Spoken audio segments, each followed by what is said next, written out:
Bienvenue dans cette présentation de Trello et ce témoignage de l'utilisation de ce site en ligne et de gestion de projet pour le projet de terminal STMG, en l'occurrence en mercatique pour ma matière. Alors, ce que vous allez demander à vos élèves déjà, c'est de s'inscrire sur Trello. Il y en a pour 10 minutes avec des élèves normaux.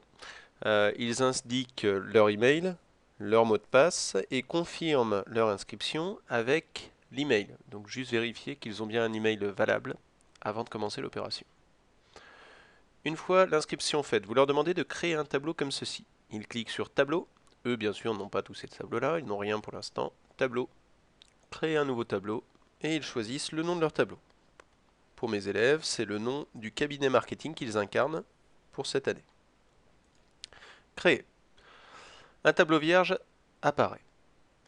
La première chose à faire, c'est d'amener les autres membres de l'équipe qui se sont inscrits à Trello en utilisant leur identifiant complet. Donc ils cliquent sur ajouter des membres et ils indiquent le nom Trello de leur camarade. Automatiquement il apparaît. Hop, voilà. Nous sommes maintenant dans un tableau avec deux utilisateurs. Pour la gestion des droits, il est préférable qu'ils soient tous administrateurs. L'administrateur récupère des petits galons. Donc ils cliquent sur l'icône de leur camarade, modifier les permissions, administrateur. Ainsi, tous les membres de l'équipe ont tous les droits sur leur tableau. Bien entendu, pensez à demander à vos élèves de vous inclure dans leur tableau pour que vous puissiez à tout moment contrôler leur travail. Leur travail, justement, va s'articuler en 3 colonnes. Chaque colonne s'appelle une liste.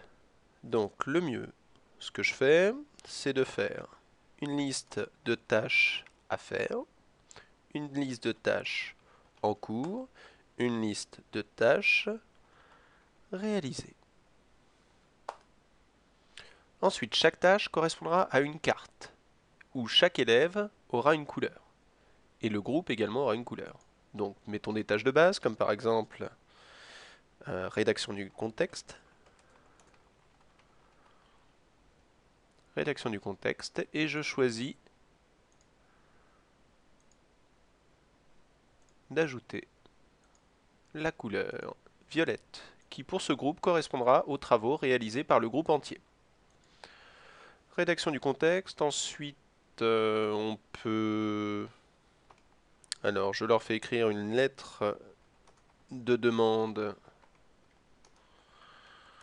de rendez-vous par leur client,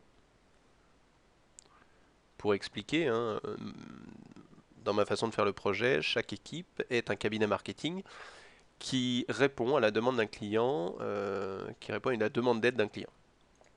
Donc ça c'est aussi un travail de groupe, donc l'élève va utiliser la couleur violette. Tout ce que je fais c'est l'élève qui le fait, bien entendu c'est pas vous. Donc au fur et à mesure des tâches qu'il répertorie, il les ajoute dans le travail à faire. Des tâches individuelles vont ensuite apparaître, comme par exemple étude quantitative de la demande. J'ajoute, et ça ce sera par exemple Thomas qui s'en occupera avec la couleur jaune. Ainsi, toutes les cartes jaunes seront de la responsabilité de Thomas. Alice, quant à elle, va faire une étude de la concurrence locale. Alice aura choisi la couleur bleue. Si vous, en un coup d'œil, vous pouvez voir qui fait quoi dans l'équipe. Et par exemple, justement, en parlant de répartition des tâches, ils vont faire ce document. Là, par contre, c'est un travail d'équipe, donc on récupère la couleur violette. Une fois que l'élève a commencé une tâche, alors ce que je fais là, avec la souris, ils peuvent le faire avec le smartphone. En fait, Trello fonctionne exactement de la même manière sur PC et sur smartphone. Donc Thomas va glisser sa carte en cours.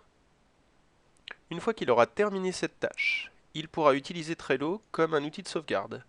En effet, si on rentre dans la carte en cliquant dessus, on peut utiliser pièce jointe, ordinateur, et il clique sur le document qu'il souhaite intégrer à sa carte. Automatiquement, il est ajouté en pièce jointe.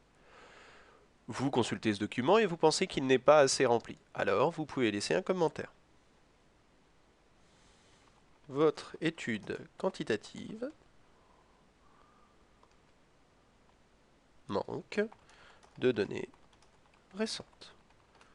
Et ainsi, vous pouvez conseiller l'étudiant sur l'avancée de ses travaux.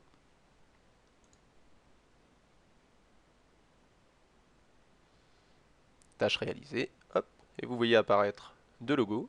Un logo indiquant qu'un commentaire a été fait, et un logo sous forme de trombone qui indique qu'une pièce jointe a été déposée. Une fois que Thomas a terminé sa tâche, il peut la mettre dans réaliser. Vous aurez ainsi compris qu'au début du projet, la plupart des tâches sont dans à faire et en cours, et une fois le projet terminé, toutes les cartes sont passées de l'autre côté. Vous avez ainsi un outil extrêmement visuel pour voir qui fait quoi dans le groupe et où en sont les élèves, ce qui vous permet de les évaluer plus facilement. En espérant que cette vidéo vous aura aidé,